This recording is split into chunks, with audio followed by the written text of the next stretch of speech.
وہی بات جو ہمارے رپورٹر بھی کہتے ہیں، مونگ کی ناک بنا دیں، جب چاہا جہاں چاہا موڑ دیا۔ بات کریں گے جی خاور گھمن، اسلام آباد بیورو چیف ہمارے ساتھ ہے۔ خاور، جو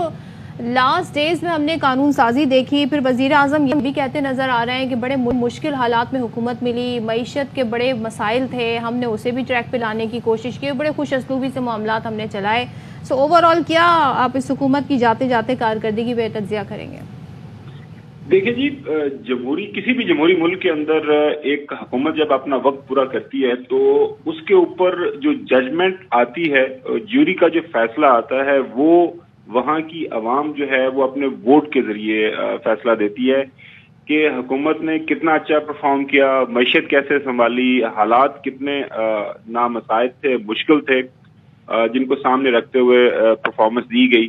لیکن یہ جو پیمانہ ہے ہمارے ملک کی جمہوریت کی، ہمارے ملک کے آئین کی، ہمارے ملک کے نظام کی، یہ اتنی بڑی کمی کوتاہی ہے، بدقسمتی ہے کہ وہ جو پیمانہ ہے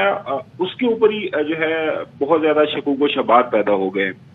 جب آپ عوام کو ووٹ کا حق ہی نہیں دیں گے، دیکھیں میں اور آپ اس کے اوپر ایک آرگومنٹ بلڈ کر سکتے ہیں، ایک اس کے اوپر دلیل دے سکتے ہیں، ایک بحث کر سکتے ہیں، لیکن اس کے اوپر جو فائنل حتمی ججمنٹ آنی ہے وہ تو عوام کی طرف سے آنی ہے، اس کی طرف ہم جا ہی نہیں رہے۔ اس کے جو راستے کے اندر جو ہے اتنی رکاوٹیں ہم کھڑی کر رہے ہیں کہ عوام کو پتہ ہی نہیں ہے۔ لیکن گھمن صاحب جیسے it's very tricky to be honest, یہ الگ بات ہے کہ یہ موجودہ سرکار اس کی بینیفیشری ہے اور آگے بھی ظاہر ہے کہ کیئر ٹیکر سیٹ اپ میں بھی اس چیز کو مد نظر رکھا جا رہا ہے، لیکن یہاں پر تو آر ٹی ایس کے ذریعے، بیلٹ کے ذریعے، ٹھپوں کے ذریعے نہ جانے کب کا کمپلیٹلی ٹویسٹ کیا جاتا رہا ہے عوام کا مینڈیٹ۔ اور 1970 سے لے کے یا اس سے پہلے سے لے کے آپ بتا دیں کہ کون سے الیکشنز جو ہیں جن کے بارے میں، جن کی شفافیت کے بارے میں سب کہتے ہیں کہ جی بالکل ٹھیک تھے، تو یہ بھی تو ایک المیہ ہے نا؟ نہیں دیکھیں، وہ بالکل آپ کی بات صحیح ہے۔ ایک المیہ یہ ہے کہ آپ نے لوگوں کو حق دیا اور ان کا جو حق تھا، جو ان کی ججمنٹ کال تھی، اس کو آپ نے اس طرح نہیں مانا جس طرح ماننا چاہیے۔ بٹ ایون دین وہ ہوتا ہے کہ کم از کم آپ کو میدان کے اندر کھلاڑی کھیلتے ہوئے، مقابلہ کرتے ہوئے نظر آ رہے ہیں، لیکن ریفری نے آخر میں جو آؤٹ غلط دے دیا، جو گول ہے فٹ بال کے اندر لائن ہلکی سی کراس کی نہیں گئی، اس کے اوپر جو معاملہ جو ہے ریفری کے پاس چلا گیا، تو ریفری نے ایک سائڈ کے اندر جو ہے بدنیتی کے ساتھ جو کر دیا۔ لیکن ہم تو کھلاڑیوں کو گراؤنڈ میں جانے کی اجازت ہی نہیں دے رہے۔ ایک بات جو آر ٹی ایس کے حوالے سے میں ضرور کرنا چاہوں گا، دیکھیں یہ جو موجودہ حکومت ہے، جو پی ڈی ایم کی آج جو ختم ہونے جا رہی ہے، اس نے جو سابقہ حکومت کے دوران ہر روز ایک ہی ایشو کے اوپر وہ پریس کانفرنس کیا کرتے تھے کہ یہ چور حکومت ہے، الیکٹڈ نہیں ہے، سلیکٹڈ ہے، اور آر ٹی ایس کو بٹھا کے یہ لوگ آئے۔ ان کے پاس 16 مہینے تھے سدی صاحب، کم از کم ایک ہائی پاورڈ کمیٹی بٹھا کے مجھے اور آپ کو بتا تو دیتے کہ وہ آر ٹی ایس کیسے بیٹھا تھا، کیا ہوا، اس کے پیچھے کون لوگ تھے، یہ الیکشن چوری کیسے ہوا تھا۔